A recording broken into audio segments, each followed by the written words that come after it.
Okay, this is something you may not see every day. Could you imagine being stopped by police because of a routine traffic stop?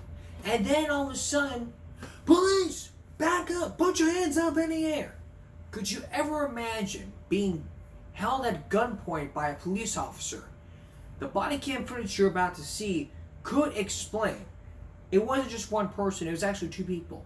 A man and his daughter. Don't believe me? Take a look.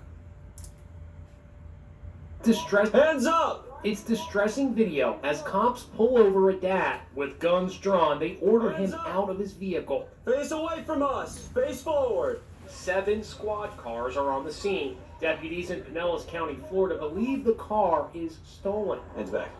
Behind your back. The concerned dad is really worried because his daughter is being ordered out of the car and she has epilepsy. Keep coming back towards the sound of my voice. Back. His daughter, 16-year-old Cameron, is actually cuffed. He says all those flashing squad car lights could trigger a seizure. She's got epilepsy. What is going on? What are you doing? She doesn't understand what's going on. Stop talking. I spoke to the upset dad, Jason Frederico. What was your biggest fear as all of this was unfolding? Either I was going to get shot and my daughter witnessed it, or she made a faulty move, if she wasn't doing the right thing. God forbid, something, she had a seizure. But it was all a terrible mistake. Turns out the deputy who performed the traffic stop made a typo when he inputted the vehicle's license plate into the computer. He turned the letter Y into the number 7, and the plate came back as stolen out of New Mexico. Hey, that's the wrong vehicle. Here's the moment when the deputy realizes his mistake. Oh my god. Well, that sucks.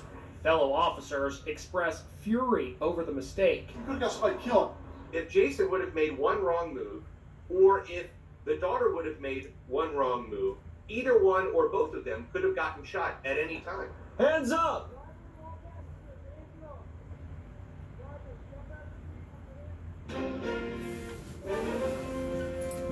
Common sense alert. Don't have a typo put in place. Do not have a typo put in place, and maybe then you wouldn't even stuff like this would not have happened.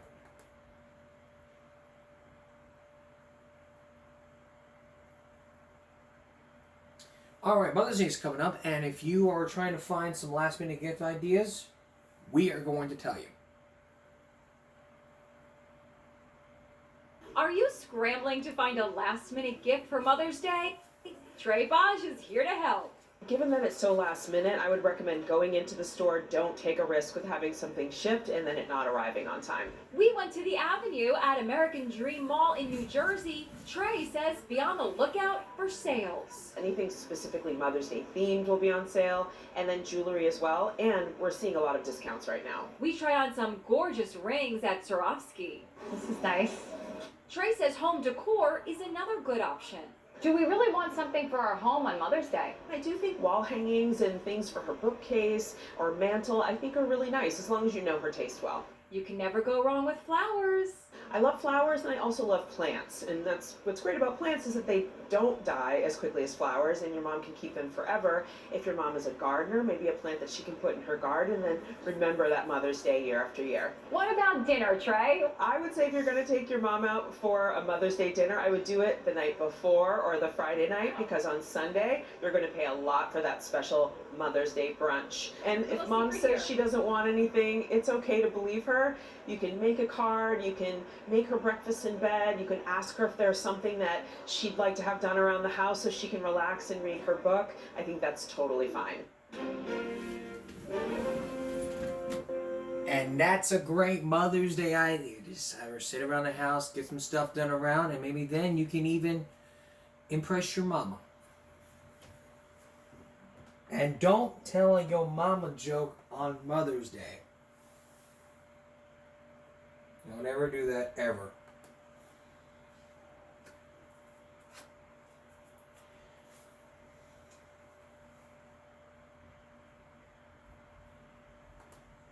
Now another case. A mom gets arrested for leaving her kids with a bipolar dad.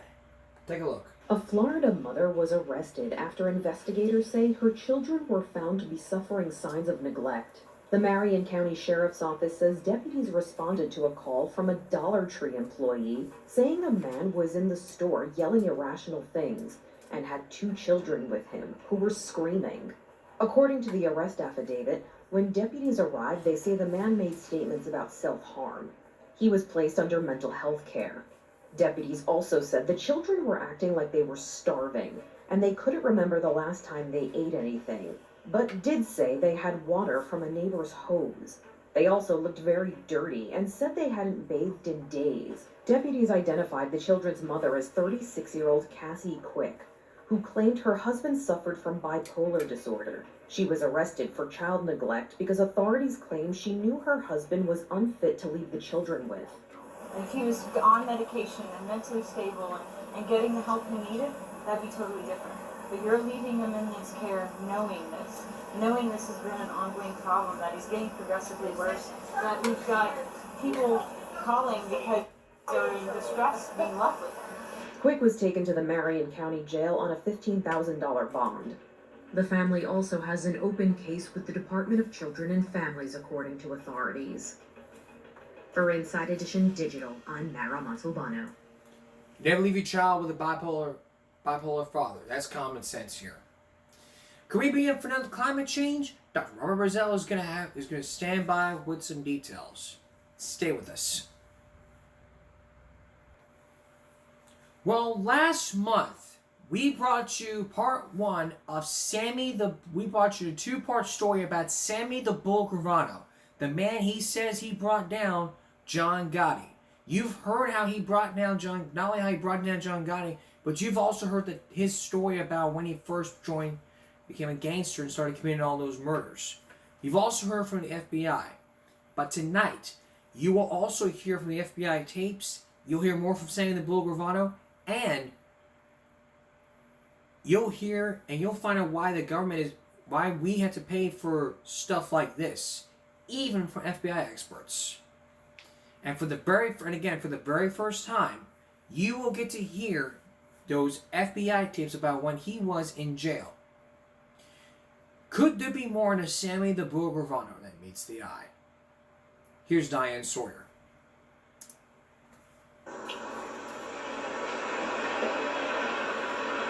Secreted in an apartment down the street from John Gotti's headquarters in the heart of Little Italy, the FBI's C-16 squad was recording everyone who came and went, putting a face on the enemy, says Agent Luis Scholero. The squad itself had been really developing a pattern as to who would show up on what night, who would pay respect to whom as they entered the club. For 2 years, they watched. By the winter of 1988, the FBI managed to get inside the Ravenite Social Club and place an electronic bug in the main meeting room. But still, they were frustrated, puzzled. We would lose John Gotti. We would have his voice for a moment in time, and then within a minute or so, we would lose it again. The people listening to the bugs were saying, we don't hear John anymore. Is he out of the club? And the surveillance guys would turn around and say, no, we don't have him out. And it was a little confusion. Are you sure he's not out? We realized we had to find out and determine where it was he was going. By now, George Gabriel and 34 other agents were assigned to the case, and the FBI was tailing Gotti and Gravano almost everywhere they went. It seemed like it was increasing by the minute. I mean, from 1 or 2 cars, it seemed to grow to 4, 5, 6 cars, trucks, vans. Neighbors in my neighborhood would come over and tell me, Sammy, there's people watching. The break in the investigation came when an informant told the FBI about an apartment above the Ravenite, an apartment where Gotti apparently thought he was completely safe from the authorities. It took months, but finally the FBI placed a bug in Gotti's inner sanctum.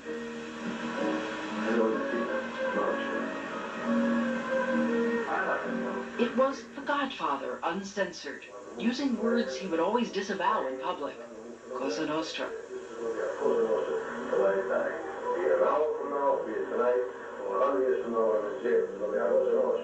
It was The Godfather relaxed and, well, complaining.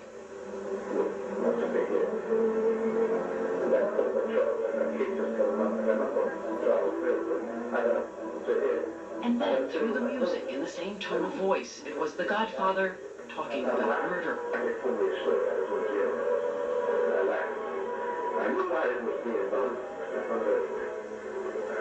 The conversations were very direct. They were not guarded, talking about Cosa Nostra in terms that I'd never heard before. I whacked him. I had him killed. On one day, December 12, 1989, Gotti talks about not one but two murders and appears to be plotting a new one.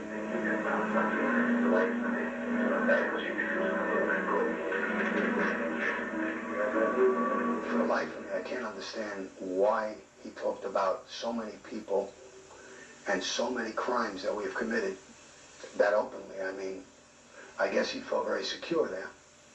John had conversations that you wouldn't dream would occur.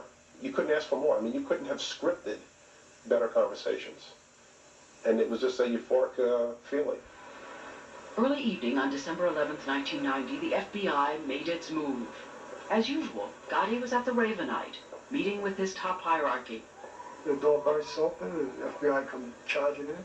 They announced that John, myself, and Frankie Lowe were arrested. And the three of us faced 29 to 30 top echelon Gambino captains, the hierarchy of the family, surrounded by their soldiers. And John did something pretty funny. He says, we're not putting the cuffs on, we're not doing anything. He says, I'm having black coffee first. And he calls the coffee boy, Norman, bring me, Sammy, and Frankie a cup of black coffee. They stood and waited while they had coffee? Yep, all three of us had coffee, and they stood there and they waited. They were perfect gentlemen about it. And then we left. Gotti had been arrested before and had beaten the system 3 times. But this time would be different. Good evening, Mr. guys. We knew it was real trouble. But you didn't know about the tape? No. Keep you in jail. They say you're in danger while you're out. They had it on a silver platter. I mean, he gave them the family and other families on a silver platter. By the way, the government also taped Gravano in his office and club. And agents told us in thousands of hours, Gravano neither incriminated himself nor said one word against John Gotti. But Gotti did not return the favor, as you'll see in a moment. Gotti did not return the favor, as you'll see in a moment. It's John Gotti. But Gotti did not return the favor, as you'll see in a moment. So what was the favor that John Gotti got? When we come back, Sammy the Bull tells his version about what happened, tells more about his version of what happened when he got arrested with John Gotti. And later on, the climate change. Are we responsible for the climate change happening here on Earth? Stay with us.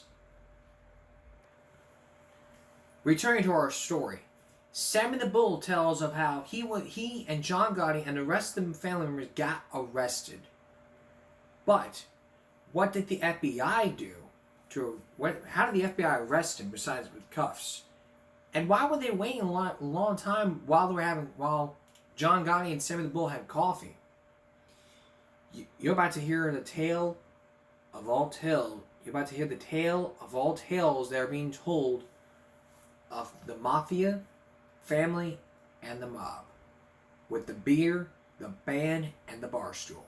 Once again, here's Diane Sawyer.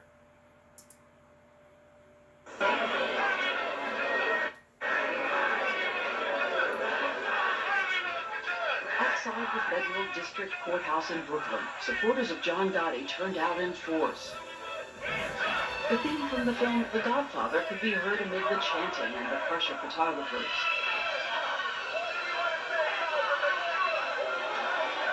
Celebrities like Anthony Quinn and Mickey Rourke came to see the hottest show in town. It was the final showdown between the government and Gotti. And it was inevitable, says Gotti attorney Anthony Cardinale. The government's idea is that Mr. Gotti operated his own government outside of theirs. John Gotti was more popular than the President of the United States in their eyes. And that was the reason why it was a win at any cost prosecution. The nation's most famous mobster had been charged with 13 counts, including the murder of mob boss Paul Castellano and 4 others. The jury was sequestered under 24-hour guard to make sure that this time no juror could be bought or intimidated. To this day, their names have never been released. And then, on March 2nd, 1992, Sammy the Bull Gravano arrived in a bulletproof van surrounded by armed guards to testify against his former boss. Just a year and a half earlier, when they were first arrested, John Gotti, Sammy Gravano, and Frankie LoCascio had been a united force, the top hierarchy of the Gambino crime family. They were taken to the Metropolitan Correctional Center in downtown Manhattan, knowing they could be facing life in prison. I said, John, if we lose this case, I'm going out the window. We can escape.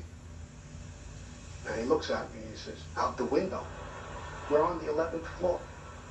What if we fall? So he says, no, Sammy, listen to me. He says, I got another plan. He says, down the road, he says, we'll put together $4 or $5 million. He says, and we'll bribe a president and we'll get a pardon like Hoffa did. I said, well, if you don't mind, if that's your plan, if you don't mind if I go with my plan. But there was no escape. And as they sat in prison, what did you hear? The backstabbing and the lies. Gravano says he listened in disbelief as Gotti badmouthed him. On one tape, there was a tirade about Gravano's lucrative business deals. And I told him to be in touch. Slow it down. Slow it down. Slow it down. You over 15 companies. For Christ's sake, you got Reeboks, you got concrete form, you got iron floors, you got construction, you got drywall, you got asbestos, you got rust. Next. Keeps complaining to Frankie, who was bitching and moaning about me. And Gotti not only complained about Gravano's businesses, he repeatedly laid off the motive for the murders to his underboss.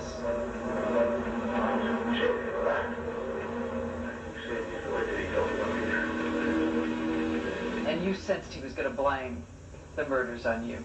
Well, the tapes, just like you're saying right now, sound like it's, in other words, poor John Gotti. He lost control of Sammy the Bull. He's killing people, he's got green eyes, he's taking the money down, he's got a big crew, he's completely taken over. Poor John Gotti. So the theory is, by the lawyers, that the jurors could look at it that way, the public could look at it that way, and maybe, just maybe, John Gotti could be acquitted. Gravano says he became convinced that he would be the fall guy at the trial. Still, he maintains he would have been loyal to the end had Gotti only apologized. If he would have said once in prison, the whole 11 months, gee, Sammy, I'm sorry. My big mouth, you got indicted. Let's see how we can fight this case for somebody to win. I wouldn't be sitting with you. I'd probably be doing life in prison. I would have never cooperated. Did you ever go to him and talk to him about the tapes? What did he say? It's your fault. You made me mad, and I was talking out of my ass, is what he said. I'm trying to think of another word, but that's what he said. And I'm just blowing off steam. In the meantime, when you blew off steam, I was arrested. On your steam. Gravano says for the first time he began to believe he was a marked man, even if he were freed. And I realized that John probably eventually would take me out for no other reason but he wants one show, one boss, or John Gotti. He don't want anybody to be his equal. He don't want anybody in any way, shape, or form to shine. And I guess I was shining too much. You're making it sound like high school. Yeah, but the only thing is that in high school you could throw a spitball at somebody. We use bullets. He says Gotti became so paranoid and verbally abusive in prison that Frankie LoCascio came to him with a proposal. And he said, when I get out, if we beat this case, I'm going to kill him. I thought about it for a second, and I told him, I agree with you. He's got to go. I said, but I'm going to tell you one thing. I've done too much. I'm not going to take it. Anybody as the boss of the family. We kill him, I'm taking over. He shook my hand, he kissed me, he hugged me, and he told me, he says, I just want one thing. I want to be the guy to pull the trigger. Does Gotti know this about him, that he said this to you? No, he's going to find out with this interview. Did you just seal Frankie LoCascio's fate? Frankie will probably deny it. I'll probably say, Racky's lying. But he can do that. He'll survive. After almost a year in prison, Gravano made the decision that would bring down John Gotti in a different way. When did you decide to cooperate? What was the moment? I decided that enough was enough. I made a list of people that we would have to kill so that there would be no retaliation. And the list consisted of his brother Jeannie, who I really like, his brother Pete. The thought of killing his son sickened me, to tell you the truth. So you figured there were how many people you had? About 10, 12, 14 people more. I looked at the list. I guess I looked at myself and I did some soul searching. I ripped the list up. I threw it down the bowl. And I made arrangements to call and get in touch with the FBI. We were very suspicious initially. George Gabriel, one of the FBI agents who had arrested John Gotti, was there when Gravano agreed to turn, promising to tell everything about his 23 years in the mob. We were actually looking for what the trap was here. Somebody was lulling us into, this was a John Gotti trick to deter us from the work we were doing to firm up our case and give us a sidetrack and a sideline.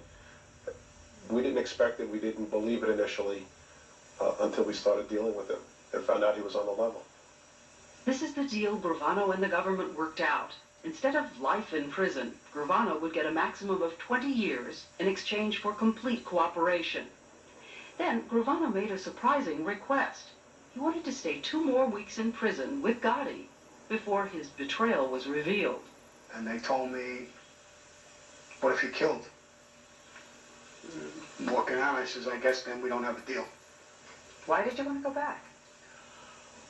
Well, I didn't want to go back. I wanted to tell my family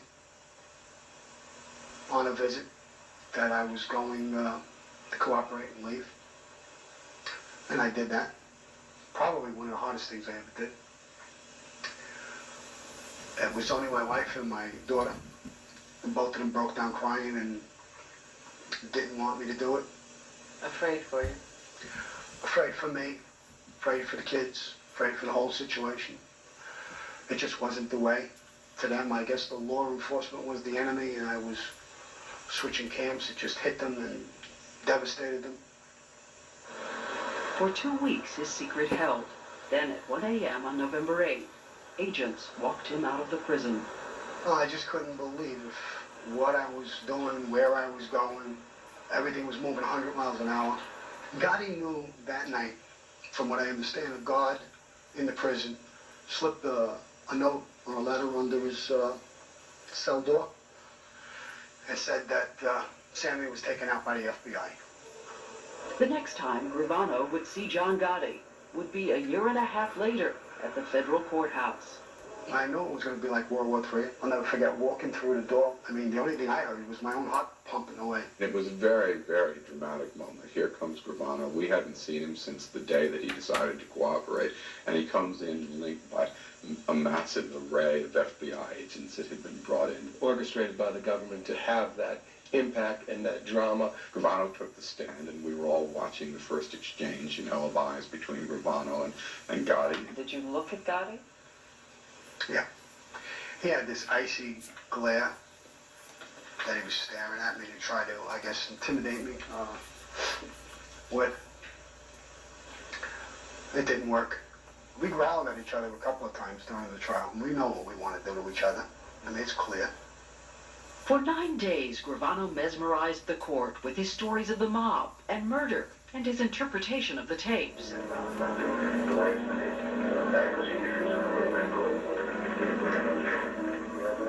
This Louis DeBono you're talking about, it's not that he's a legitimate guy who don't know what's going on. He's a made guy. He knows what he's doing. He's not showing up when the boss calls him. It's a lifestyle, and these are the rules and regulations you live with. And when you break some of the rules and regulations, you know the consequences of them. The principal aim of the defense lawyers was to discredit Gravano. He's a serial killer, they argued, with a motive to kill and a motive to lie. A number of these murders were for his own purposes, and yet he came up with a story that somehow made them so-called enterprise-related tapes. First of all, that's the government's version of the tape. I dispute that that's the language on the tape. The defense attorneys also argued that on the tapes, you can hear Gotti complaining that Gravano instigated the murders, that Gravano was the one who moved in on the businesses of those who'd been killed. If you have something Gravano wants, he takes it from you. And if he can't take it from you just by grabbing it, he'll kill you for it. There are a lot of people who think that you had the motive. But it's got nothing to do with money or the greed. That's not true. How do we know that? Take my word for it. Why would I kill my very closest and best friend for an extra $20,000, $50,000, $100,000 a year when I'm making in the millions? But I mean, people who have money tend to want more money.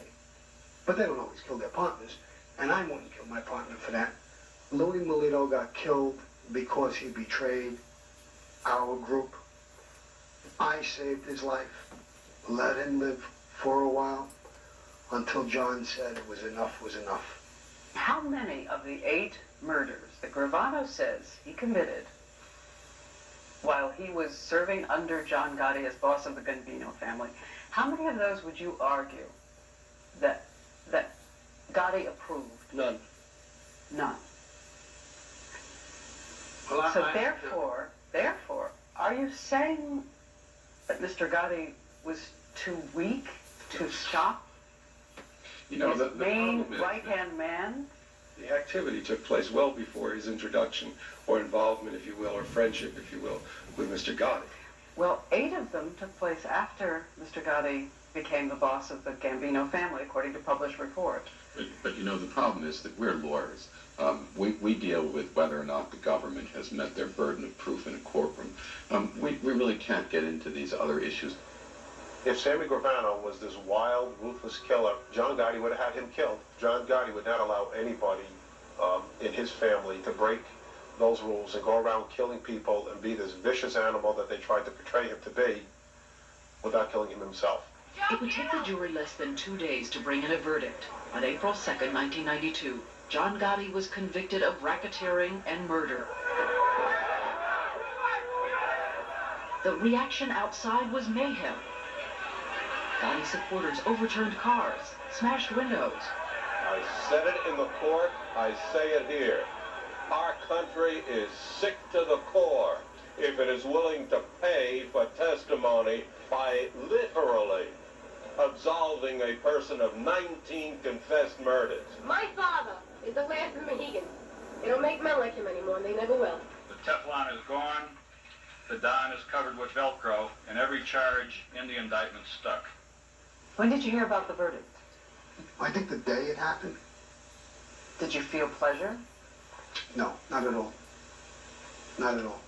What was it? Total disgust of everything. My life, their lives, the mob.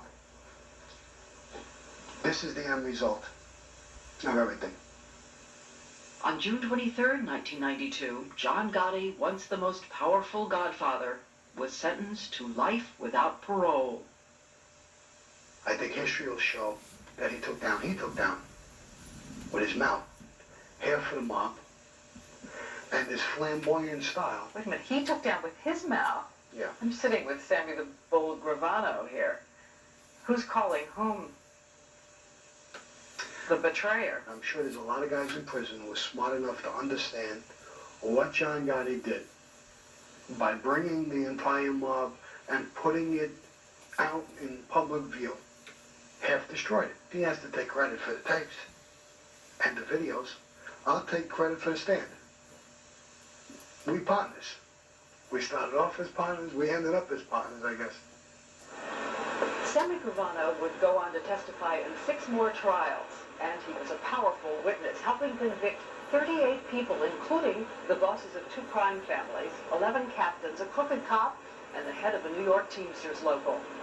And one more thing, Frankie Ocasio, through his lawyer, did deny that he ever plotted to kill John Gotti. His lawyer said Gravano's claim was absurd. We'll be right back. Sammy Gravano had a hand in the murders of... was absurd. But it was absurd because of the deniement. Coming up, we're going to have more of Sammy the Bull Gravano, and later on, Barbara Roselle, all about climate change. Isn't it telling we're all responsible for that climate change happening for the ozone layer? Stay with us. Welcome back. Now that you heard most of what Sammy the Bull had to say, you're now going to hear from what you heard last month. You also met the daughters, the family of Sammy the Bull Gravano. You're now going to hear more about what they had to say about what happened. Take a look. Well, we were definitely not the Cleavers. But Cindy DiBernardo, who grew up in this vast mansion, says it was Father Knows Best, with a twist. You know, I was a young girl, and all of a sudden you're going to school, and people are like, they're making fun of you. Oh, you're going to get your mafia daddy after me, and this and that, not knowing, well, what do you mean? What are you talking? And then you have to be afraid to go home and ask a question like that, like, well, how do you ask your daddy that? Sammy Gravano walked out of the Arizona prison where he'd been confined in a special witness unit. He had just turned 50. For the next 8 months, he would live as a phantom in the witness protection program, moving around by circuitous routes, using different names, hidden but free. You know, you get out of New York. When you get out of there, I mean, the people, there's so many nice people. I mean, I went to states where people actually stop a car and tell you to go ahead, walk across the street. Do you see the irony in Sammy the Bull? Please, that people have nice manners. Maybe because you're not a mobster, you never was, and you don't understand the life like I understand the life. To get up every single day of the week and just think about who's going to kill you, or who you're going to kill, or who you're going to rob, and what's going to go on. And it takes some stepping back from it. It takes some getting away from it to realize certain things. As part of his arrangement with the government, he also received some unusual benefits at taxpayers' expense. Plastic surgery. You had some? Yeah. I wasn't always this beautiful, to tell you the truth. My nose was busted a few times and calcium built around it. I couldn't breathe. And part of it was to fix that. And while I was there, I went with a top-notch plastic surgeon, and I did a little nip and tuck. The government did pay for the plastic surgery, right? Yeah. But you look, I mean... I look like Sammy? You look like Sammy. Little different. And that's, little different. That's what I tell people. I look like him. This is what makes working or even owning a business, for that matter, very, very difficult, very hard for me. Did you think about getting enough that you'd be completely disguised? To completely change? Yeah. I really did. At one point, I asked the plastic surgeon if it was possible to look like Barbara Redford, but when he told me no, then I just stayed with what I had. We wanted to ask the U.S. Marshals why they agreed to pay for cosmetic surgery that didn't disguise his appearance, but they declined our request for an interview. It's just one of the questions being asked today about the U.S. government's treatment of Gravano, and what ends justify what means. Under the terms of his deal with the government, Gravano could have served up to 20 years in prison.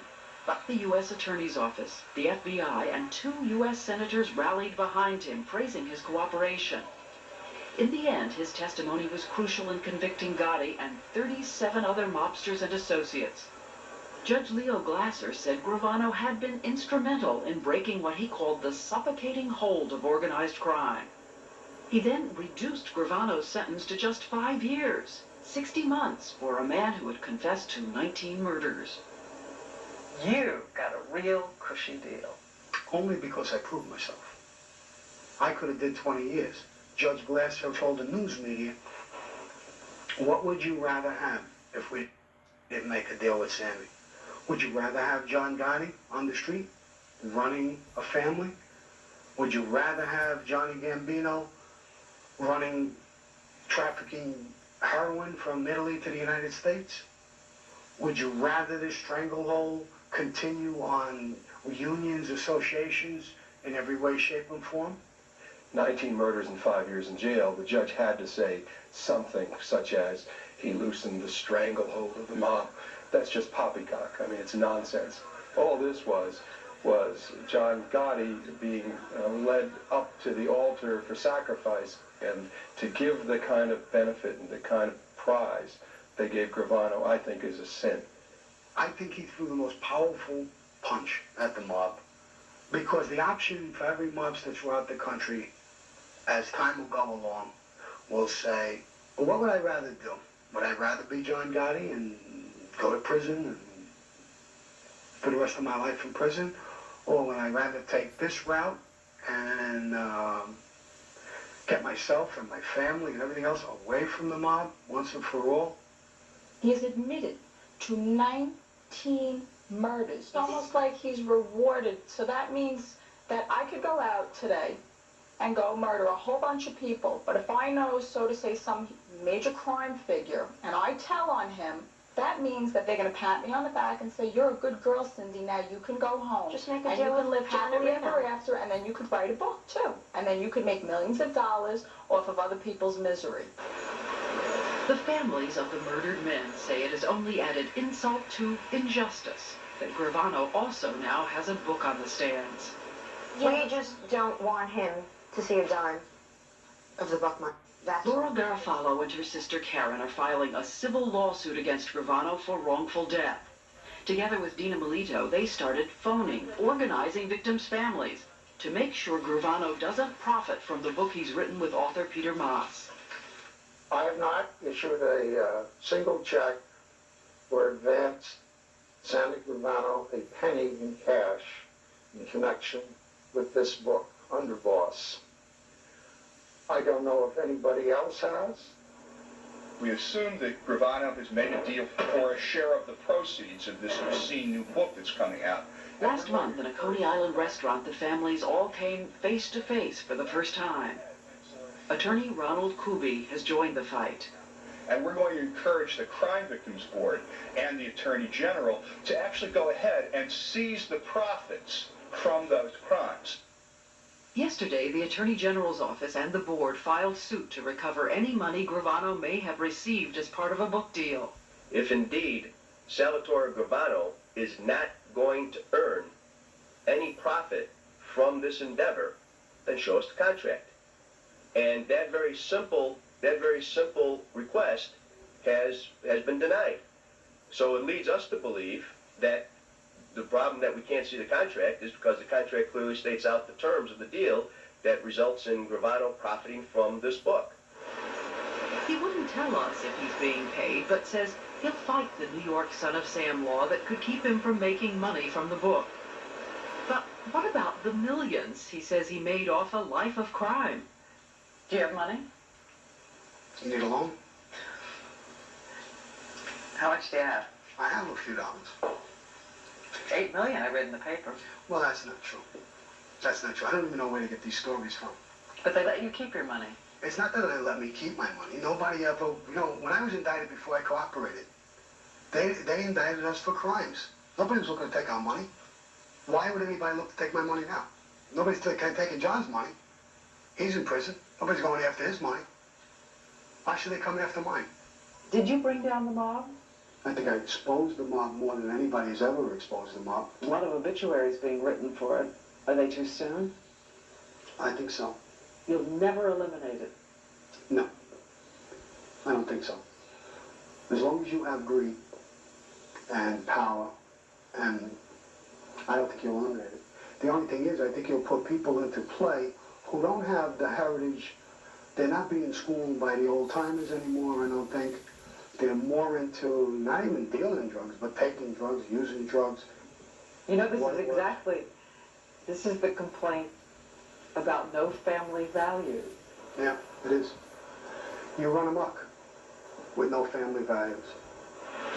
Since Sammy Gravano turned in 1990, the government has continued its assault on organized crime in New York, moving to clean up the garment and waste carting industries, the fish markets, the convention center. And in the current disarray, older mobsters are said to be going back to the streets to concentrate on gambling, loan sharking, bookmaking, and narcotics, while the younger, sharper soldiers are said to be getting into white-collar crime, mail fraud, phony mortgage companies, over-the-counter stock scams on Wall Street. And of course, new members continue to be inducted. As for John Gotti, he has been trying to get a new trial claiming Sammy Gravano lied on the stand, a charge Gravano denies. And last week, Gotti's fourth motion for a new trial was denied.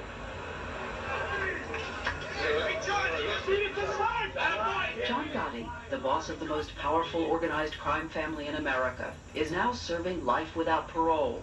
Gotti is kept in a tiny little cell. It has no chair in it. It only has a bed. He's in there 23 hours a day. It is deprivation on the degree of a Russian gulag. Worse. He's allowed out of his cell just 12 hours a week. Visits are through plexiglass. His wardrobe now prison-issued khakis. We're told by his attorneys he does 1,000 push-ups every day. If the government was thinking that if we censorily deprive this man, if they thought that was going to break him, in fact, what it has done has made him much stronger. I've never seen anything like it. We go to see him, he cheers us up. You sorry about him? Does he deserve it? What do you think? After what we did, what do you think? As far as society is concerned, we all deserve it.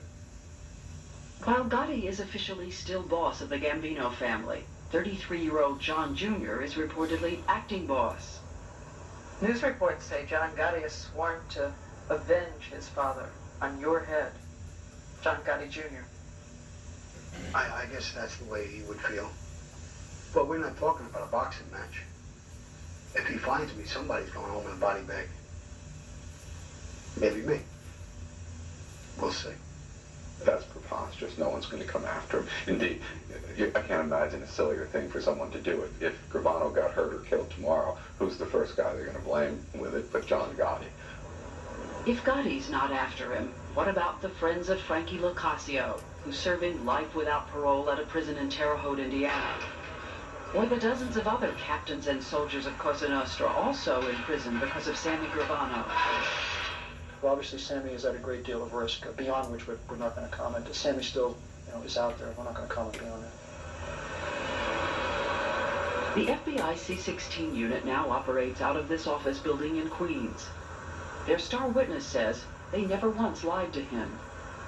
Thank God I dealt with a great team of FBI agents and prosecutors and people who lived up to their word. They just made me stronger and stronger in my resolve to change my life and go in a different direction. You have a wife and 2 children. An ex-wife and 2 children. How do they feel about you today? I think they still love me. I think they still care for me. Are you in contact with them? I call on occasion to see how my children are doing. They didn't come with you into witness protection? No. She made a decision as a mother to stay with her children. And his wife must also live with something she only learned in recent years, that when her brother was brutally murdered, her husband was there. I think she was in a little bit of shock over it, but she really didn't say too much about it. A little bit of shock. Mm-hmm. Yeah. I think Gravano is going to return to a life of crime. I think the seeds were planted before he left, and I think he has everything mapped out, and as soon as he is no longer the centerpiece of media attention and his book has reaped whatever benefits it gives to him, that Gravano will be back to his old trade. The scary thing is that he's got a lifetime pass, in my view. The government's going to be hard-pressed to bring this maniac back into court, and because it's an admission, hey, we screwed up. After less than a year in the witness protection program, Gravano opted out. You can't be in touch with anybody. There's certain rules and regulations that I don't want to live with. I didn't even want to go in the witness protection program from day one. When I was sentenced, I wanted to come out of jail and just go about my life. The government sat me down in meetings and literally almost begged me to go into it. What do you do now? What is your life now? I still work out, I jog. I lift some weights. You don't use your real name? No. No one knows where you live? At all. You move around? I move around. Move out into crowds? I move in crowds. Unnoticed? hopefully. I'm having fun with my life. I go in a positive direction. I just live a life like a normal human being. I should live their life. And I sit down and I smoke a cigar and I relax and I love life.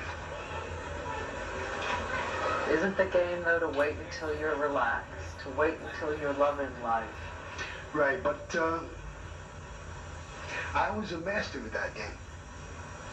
And I'm not going to walk into that game that easy. Gravano has now relocated once again. Since he's no longer in the witness protection program, there are no limits where he can travel within the United States. At the time this airs, big TV interview, book coming out, where are you going to be? In Kalamazoo. I really don't know. I'm going to completely tuck under for a while. I guess for a couple of years. And I'll just live my life behind the scenes and just watch it all go by. But the next time you get really angry at somebody, isn't it going to be tempting to use the old solution?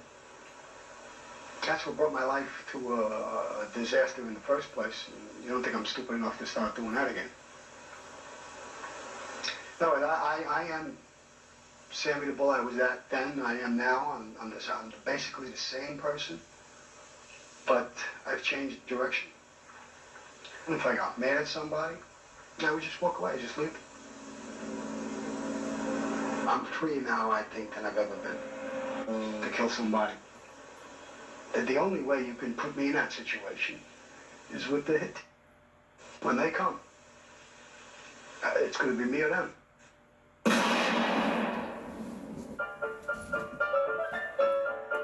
It's always just me or them. That's just how it is.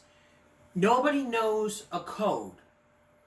Rule number 1, do not kill. Ever. Man, you kill somebody, you're going to be just like them. That, my friends, is what we call crossing the line. Once you cross the line, you cannot uncross it. That's the one rule that mobsters don't follow, and that's what they need to follow. Are we responsible for the climate change? Up next, Robert Brazell is going to explain all about the whole climate change against nature's wrath. Stay with us.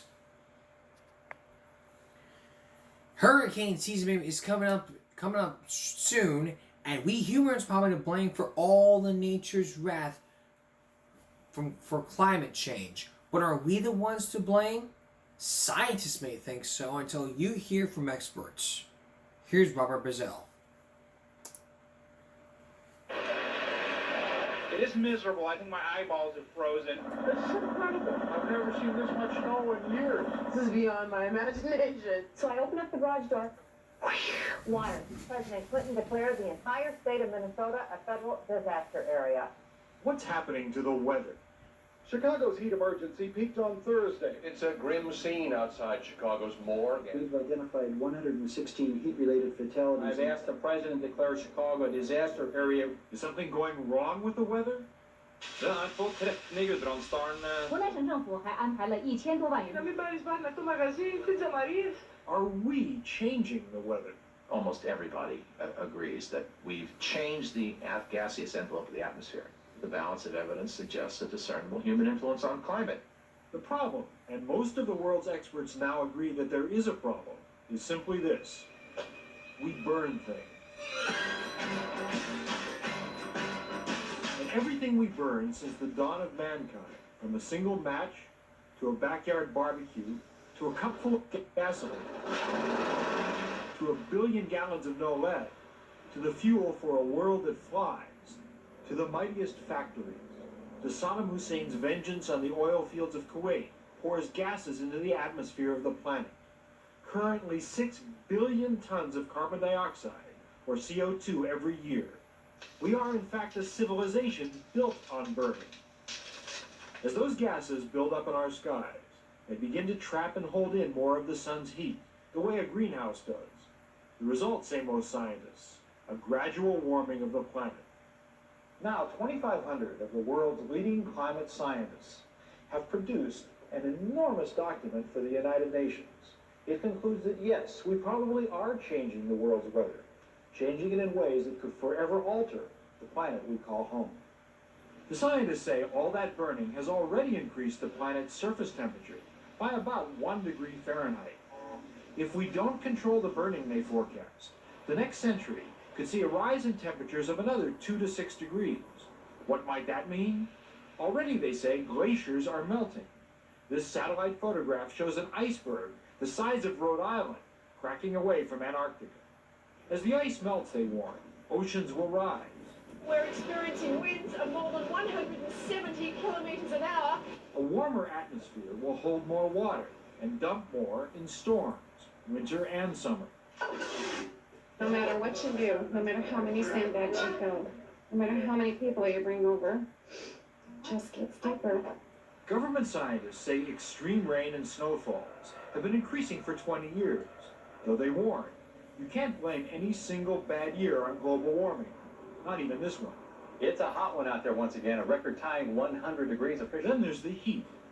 Government scientists say the 80s and 90s have produced some of the hottest years since records have been kept.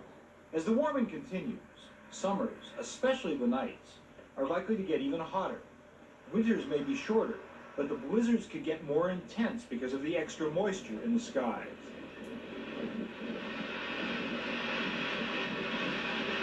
People who make their living burning things disagree. I don't think there is any risk of catastrophic global warming. I do not. Fred Palmer is Chief Executive Officer of Western Fuels, a consortium of coal-fired power plants, one of the biggest sources of greenhouse gas.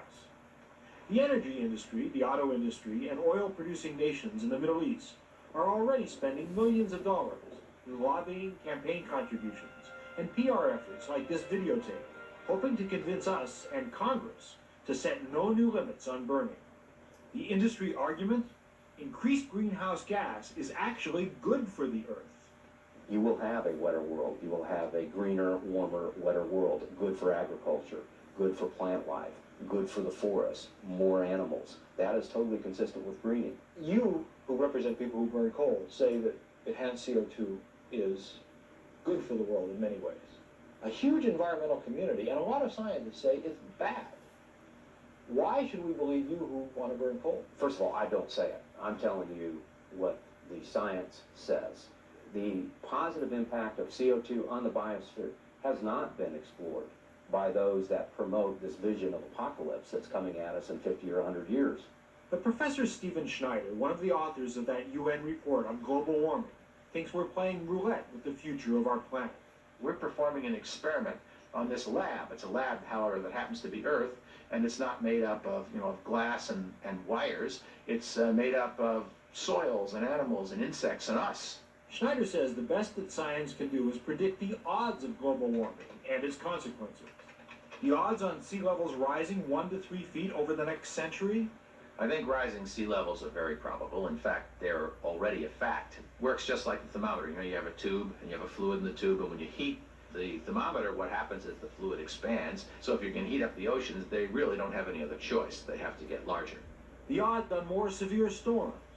I would, if I were a gambler, assign a slightly better than even chance that we'll see increased intensity of hurricanes, and it's the intensity, the storm surge, the wind damage, and so forth, that's most important. And that's a very critical issue for us to understand. Stephen Schneider thinks there's a 10% chance global warming won't have much effect at all by the year 2100. But he also thinks there's a 10% chance it will trigger utter global catastrophe. You'd see increases in intensity of storms. You'd see very intense droughts and floods. There'd be a lot more of them. The extremes like we had in Chicago, and the heat waves of '95 would be more frequent. Species would start becoming extinct at a very fast rate. You can conjure up a whole lot of worst-case scenarios that would run to trillions of dollars of damage. You said sometimes you feel like you need to be an advocate as well as a scientist. Do you sometimes exaggerate dangers?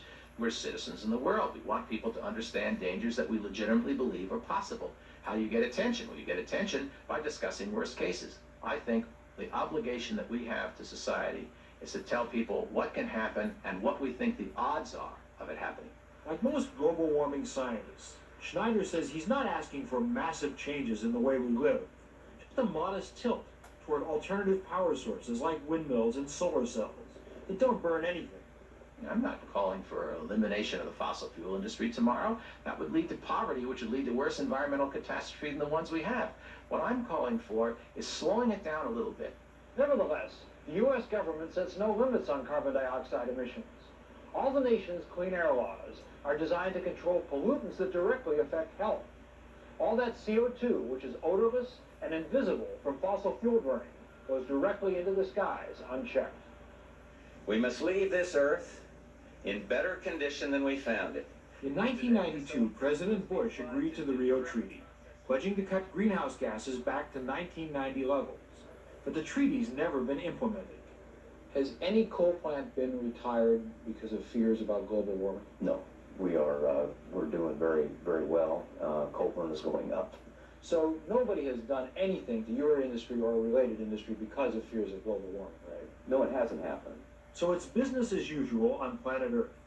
This time next year, for good or ill, there'll be another 6 billion tons of greenhouse gas in our atmosphere. It's possible, of course, that everyone's predictions are partly right. Greenhouse gases could have good effects as well as bad. Nevertheless, most scientists believe that for our planet, rapid change is change for the worse. And that if we don't control the burning, the next couple of generations had better get ready for a lot of rough weather ahead. The fight over global warming takes center stage next December in Kyoto, Japan. All the nations that signed the Rio Treaty will decide whether to impose mandatory controls on greenhouse gases or stay with the voluntary system, which so far is having little impact. You've probably seen all reports. The globe is warming, and it's our fault, and the consequences are dire. A lot of people, and the media is all saying, we have ourselves to blame. Here's a sneak preview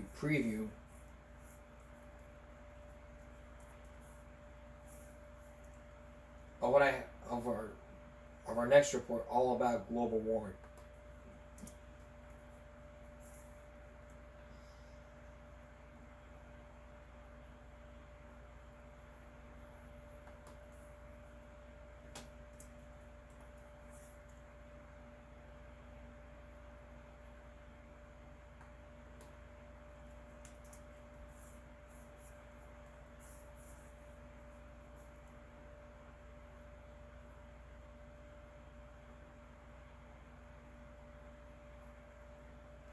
I mean, let's look at the climate fraud of Paris. One of the hottest years on record. It was among the hottest years recorded. The hottest year on record. Another hot year. Global warming. What will we do about that? Politicians from most every country promised to deal with it by signing something called the Paris Climate Agreement. A historic climate agreement in Paris? But when President Trump took office, he said, the United States will withdraw. What? We will withdraw? We alone? President Trump isolated the United States with his reckless and indefensible decision. My neighbors in New York agree with that. And so do most of the media. A lot at stake, potentially, for the planet. Really? I bet they don't even know what was in the agreement. I didn't. Paris Accord was somewhere between a farce and a fraud. Manhattan Institute senior fellow Orrin Cass is one of the few people who've actually read the Paris Agreement, and also the commitment sent in by every country. You don't even have to mention greenhouse gases in your commitment if you don't want to. You send in any piece of paper you want, we're going to staple them all together, and we're going to call that the Paris Accord. Everyone sent in a piece of paper, and they stapled it together and held it up and said, this is amazing. China has made a major commitment. So what's in the commitments that every country made? India has ratified the Paris Climate Accord, committing the world's fastest growing economy to limit carbon dioxide emissions. What you find is they either pledge to do exactly what they were already going to do anyway, or pledged even less than that. China, for instance, said, we pledge to reach peak emissions by about 2030. Well, the United States government had already done a study to guess when Chinese emissions would peak, and their guess was about 2030. Peak doesn't mean stop, it just means stop increasing. That's right. So in fact, China promised they will continue increasing their emissions for some time to come, and yet China was actually one of the better pledges. India made no pledge to limit their emissions at all. They pledged only to become more efficient. but they proposed to become efficient less quickly than they're already becoming more efficient. So their pledge was to slow down. You know, my favorite was Pakistan, whose pledge was to reach a peak at some point, after which to begin reducing emissions. And so you can staple those together and you can say we now have a global agreement, but what you have is an agreement to do nothing. And if anything, you've gone backwards, because whereas in the past you could have criticized countries and said, hey, why aren't you doing anything? Now we have an agreement that says, in fact, we will applaud you for doing nothing. We came together around the strong agreement the world needed. Obviously, President Obama got a lot of political mileage out of that, but the climate didn't get much at all. The one country that showed up in Paris with a very costly, ambitious target was the United States. So President Obama took all the zero commitments from everybody else, but threw in a really expensive one for us. Super expensive. Obama pledged to reduce American emissions by a quarter. Of course, it's true that the United States produces twice as much greenhouse gas per person as China and India, so isn't it on us to do more? Even if we zeroed out our emissions tomorrow, the future of climate change is still a question of what happens in China and India. We're getting out. When Trump said he was leaving the Paris Accord, he was trashed by politicians across the world. I'm dismayed at the US decision to pull out of the Paris Agreement. President Obama said this administration joins a handful of nations that reject the future. If the future is worthless climate agreements that everyone goes to Paris to talk about, then first of all, that's a very sad future, and it's one that we should be proud to reject. The Earth is warming. Man may well be increasing that. But the solution isn't to waste billions by forcing emissions cuts here while other countries do nothing, while pretending to make cuts. Trump was right to repudiate this phony treaty. Most of us didn't even know how phony it was. But now, we do. We all do, and we all know. Probably not a fraud, but we'll know. We'll be right back. It's story time, and oh boy, do I have a few stories for you. This, I mean, imagine. Could you ever imagine farting in church? I would never imagine. I mean, think about this. You're sitting in church and the pastor's playing like a church picnic. You stand up and you go.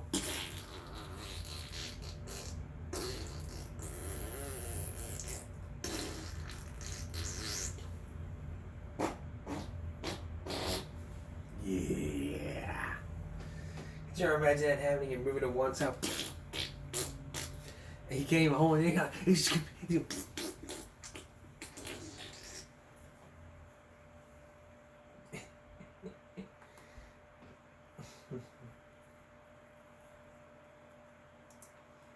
We'll tell you that story in a minute, but first, we're going to show you what happens. We're going to tell you why. I'm going to show you why you can't fart in school.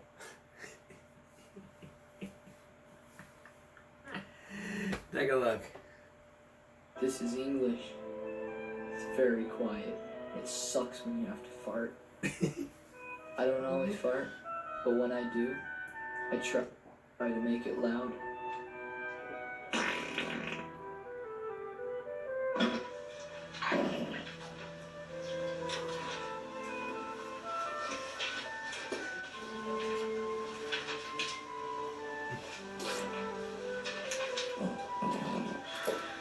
Who did that?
And that's why you should never fart in school, otherwise you could be sitting in detention. Detention!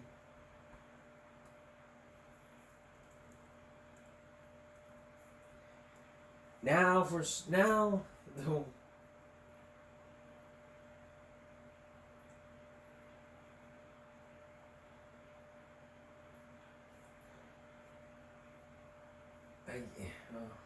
I can't even find a. There was an old video. Oh, there it is. It's this one. Take a look.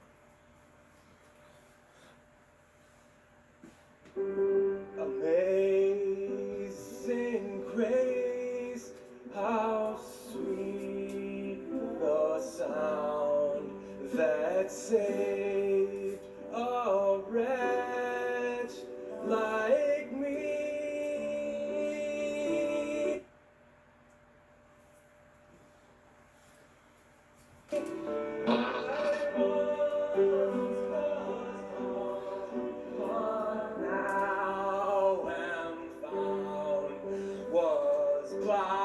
He's off key.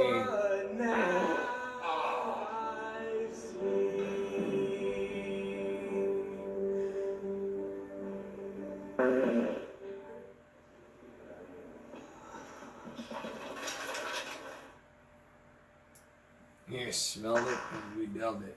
No farting in church. But Angry Grandpa did it years ago. And now, kid behind the camera, also known as Michael, also known as Pickle Boy, has his story.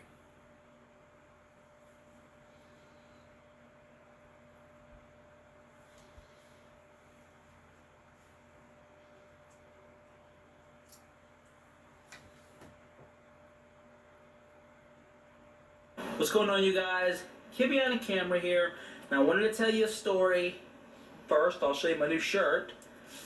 Words on a shirt. Thanks to T-Shirt Hell. Anyways, I thought I would tell a story about the time Angry Grandpa farted in church. So we went to a church called Trident Baptist Church. I think at the time I was like maybe 5. And I would lay down on the pews and lay down with my head on Dad's knee and stuff, and he would slip me candy and shit. I didn't really give a fuck what the guy was talking about. He was planning a church picnic, and he was asking people around the church, you know, what they want to provide. People were raising their hands. Hey, preacher, I'm going to bring in the pig, and we're going to roast it. Very good. God's going to bless you for that one, buddy. Mr. Preacher, I'm going to bring a potato salad. Lord will bless you for that, boy. Use your mama's recipe. Now, he's going around the church. He's planning this big church barbecue, and I hear Dad, he's going, I can make me some of them baked beans. And the preacher says, well, are there any more volunteers? And Dad goes, preacher, right here. So the place is silent. Nobody's talking. Everybody looks to Dad, and this is exactly what happens. Dad's sitting down. Preacher, right here. Oh, yes, sir, Charlie.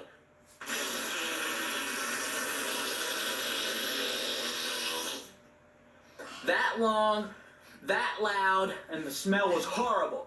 Mind you, I'm laying down now on the bench, so his ass is in my face. So I can feel the fucking wind. The entire church heard this. It was silent, and everybody just burst into laughter. People are on the floor fucking laughing. My brother's on the floor. Oh my God! Preacher's on the podium. Charlie. All of a sudden, our section of benches, people just start piling away from him. There's just this big fucking gap, and everybody's just going, oh my God. People are pointing and laughing at Dad. And Dad's just going, excuse me. So Dad goes to the bathroom. Meanwhile, everybody else is going, oh my God. I heard it. It was loud. It was vicious. It was devil-like. Nobody wanted Dad farting in church. He farted in church. Everybody heard it, and they did not let him forget it until he split from that fucking place. Hey, Pastor Haynes, fuck you. Sorry, personal feelings to that motherfucker. Fuck Trident Baptist Church. I'm not even going to that church. I'm not going to South Carolina either. One more story. You ever went Black Friday shopping? Don't go Black Friday shopping. What's going on, you guys? Kibby on a camera here, and today I just wanted to do a story where I tell you guys about a time that I went Black Friday shopping with Angry Grandpa. Now, if you think this is the type of story where Grandpa shows his ass in Walmart, rages around, breaks some stuff on Black Friday, this ain't the story for you. This is actually very different. Now, this was many years ago, but Dad let me go. I think I was like 10. Whatever year, the big thing was Razor scooters. They were like, oh my God, I gotta have the Razor. So Dad decided he was gonna take me, and Mom went, and it was me, Dad, and Mom, and we were gonna go Black Friday shopping. And he was gonna get stuff for my sisters and my brother and me. We get there, and it's a madhouse. There's so many people in there. They're handing out food at the door. Like, as you're walking into the door at Walmart, there's a person handing out these, like, little oatmeal bars and, like, a little tiny orange juice like you get in school. You rip a little tin foil off and drink it. So the first thing is Dad takes about 3 or 4 of these little oatmeal bars. Thank you very much. He took a bunch of them. You're not supposed to have but one. He didn't care. So we're standing there. We're waiting for, I don't know what time it's supposed to be, 6 in the morning, whatever time everything's supposed to start. And Dad's just waiting. And Dad looks at me. Watch this shit. So it comes time for the sale to start. And this guy brings out this pallet that has the Razor scooters on it. And Dad does this number right here. Against the wall. Watch this shit, Mike. When the guy cuts the plastic that the Razor scooters are being concealed by, it turns insane. People start fucking screaming and pulling hair. Me and Mom saw like somebody get punched in the face. I'm pretty sure the news was there filming this shit as it happened. Some bitch gets punched in the face over a Razor scooter, and here's Dad leaning against this wall. Yeah, dumb motherfuckers right there, bro. Them some dumb motherfuckers. We watch all the people fight over the Razor scooters. Dad gets his lap on. He decides to walk a little bit more and sees like some other shit that's happening over here. People fighting over that. He's laughing. Oh, look at these dumb motherfuckers right here. After being there for about 25, 30 minutes, Dad looks at Mom and he goes, I bet you ready? Yeah, I'm ready. So I think we're finally going to get our buggy. We're going to do our shopping. Dad's walking towards the door. I'm following him. We keep walking. I'm like, yo, wait. Aren't we doing some shopping? Shit, no. You think I buy your toys from Walmart? We get your shit from the flea market and you be good and goddamn happy about it. I just wanted to see the show. So Dad took me Black Friday shopping. We laughed at people fighting over the Razor scooters. We laughed at people fighting over dolls. We laughed at people fist fighting and screaming and fighting over these sales that really aren't worth it to begin with. And then we left without buying anything, without having a reason to be there, without having a reason to get me up at 5 in the morning the day after Thanksgiving for whatever reason, because we weren't going to be shopping in it to begin with. The only good part of the morning was Dad stopping by McDonald's on the way home. And even that wasn't without any controversy. Mom forgot one of his biscuits, and he started bitching at her until she went back inside and got it. He's sitting there looking through his bags. Tina, where's the sausage biscuit? It's right here, man. That's a sausage, egg, and cheese McMuffin. I said a sausage biscuit!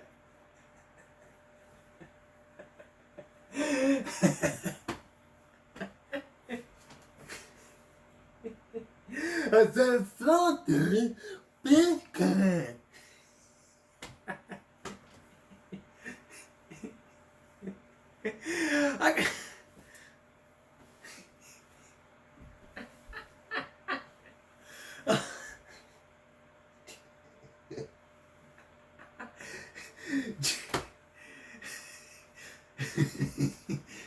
Jerry Springer, not taken for a Black Friday shopping event. You see people fight long hair. Jerry. There's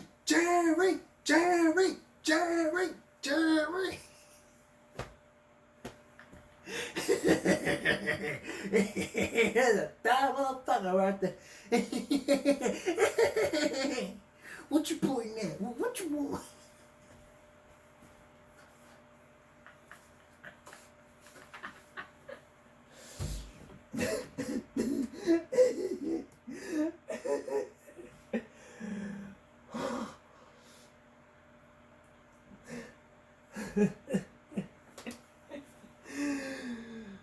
Let's go back to my favorite part of this. Dumb motherfuckers right there, bro. And here's Dad leaning against this wall. Yeah, dumb motherfuckers right there, boy. Them some dumb motherfuckers. We watch all the people fight over the racer scooters. Dad gets his lap on. He decides to walk a little bit more and sees like some other shit that's happening over here. People fighting over that. He's laughing. Oh, look at these dumb motherfuckers right here. After being there for about 25, 30 minutes, Dad looks at Mom and he goes, "Hey, bitch, you ready?" "Yeah, I'm ready." So I think we're finally going to get our buggy. We're going to do our shopping. Dad's walking towards the door. I'm following him. We keep walking. I'm like, yo, wait. Aren't we doing some shopping? Shit, no. You think I buy your toys from Walmart? We get your shit from the flea market. You be good and goddamn happy about it. I just wanted to see the show. Well, shit, no.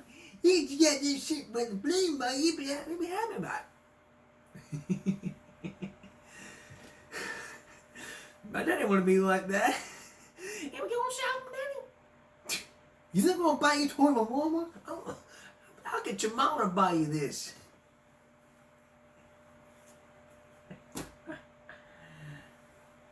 I'll see you again on Monday. I'll see you next time. No jaywalking. Concentration not straight.